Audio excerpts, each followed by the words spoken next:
সব সময় আমাদের সামনে থাকে কিন্তু আমরা তাকে দেখতে পাই না? কোন বিলে জল নেই? এইরকম অনেক ইন্টারেস্টিং ধাঁধা এই ভিডিওর মধ্যে পাবেন, তো ভিডিওটি না টেনে সম্পূর্ণ দেখে যান, কেননা এই ভিডিওর যে কোনো মুহূর্তে এই ইন্টারেস্টিং ধাঁধাগুলি আসতে পারে, তাই দেখতে থাকুন। বলুন তো, কোন ফুল ফোটে না তবুও আমরা আগ বাড়িয়ে তাকে সুন্দর বলে থাকি?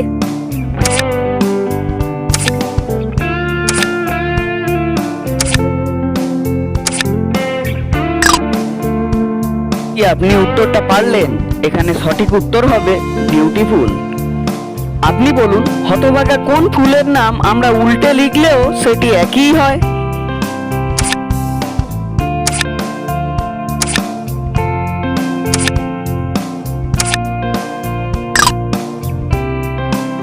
হতভাগা লিলি ফুলের নাম আপনি কাকের ঠ্যাং বগের ঠ্যাং যেমন ভাবে উল্টে লিখুন না কেন, সেটা লিলি ফুলই হয়।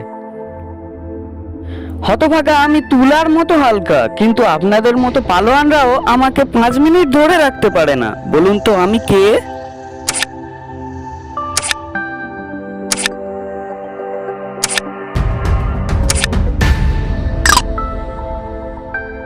হতভাগা এখানে এই উত্তরটা হবে নিঃশ্বাস, কেননা আপনি যদি 5 মিনিটের চেয়েও বেশি নিঃশ্বাস ধরে রাখেন তাহলে তো আপনি উপরওয়ালার প্রিয় হয়ে যাবেন, আর উপরওয়ালার প্রিয় হয়ে গিয়ে কি আপনি নিঃশ্বাস আটকাবেন? আর হ্যাঁ, যেটা আমি বলতে ভুলে গেছি, আপনার উত্তর কি আপনি কমেন্টে লিখছেন? যদি না লিখে থাকেন তাহলে খাট পালঙ্ক নিয়ে একেবারে কমেন্টে ছুঁড়ে মারুন না দেখি। আর বাদবাকি আপনার কাছে যা থাকে, কাকের ঠ্যাং বগের ঠ্যাং চেয়ারের ঠ্যাং টেবিলের ঠ্যাং যা দিয়ে পারেন সাবস্ক্রাইব বাটনে মেরে গর্ত করে দিয়ে যান তো দেখি।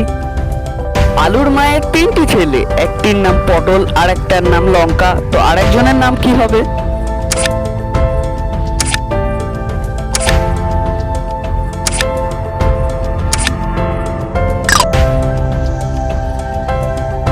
যেহেতু এখানে আলুর মায়ের 3টি ছেলের কথা বলা হয়েছে, তাই এখানে 3য় নম্বর ছেলের নাম হবে আলু। নয়তো আবার যদি আপনি অন্য কাউকে আলুর মায়ের 3 নম্বর ছেলে বলেন তাহলে আলু তো কাঁদতে শুরু করবে প্যাঁ প্যাঁ করে। তবে আপনি কি কোনো সময় এরকম প্যাঁ প্যাঁ করে কেঁদেছেন? কমেন্টে একবার ছুঁড়ে মারুন তো দেখি। বলুন তো, কোন টেবিলের পা থাকে না? মানে আমরা হতভাগা যে টেবিল জানি সেই টেবিলের তো অনেক পা থাকে, কিন্তু এই হতভাগা টেবিলের কোনো পা থাকে না। বলুন তো এটা কোন টেবিল?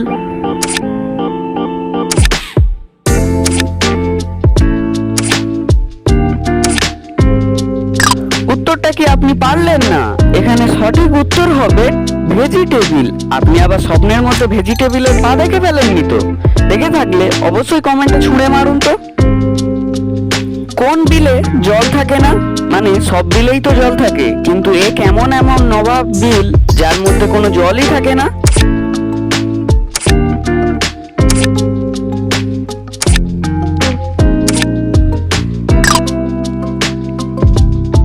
আপনি কি উত্তরটা পারলেন? এখানে সঠিক উত্তর হবে টেবিলে জল থাকে না।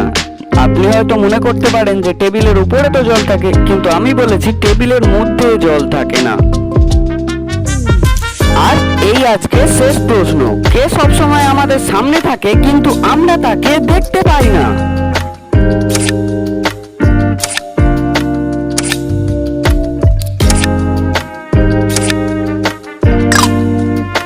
সঠিক উত্তর, আমাদের ভবিষ্যৎ সবসময় আমাদের সামনে থাকে কিন্তু হতচ্ছাড়া আমরা তো তাকে দেখতেই পাই না।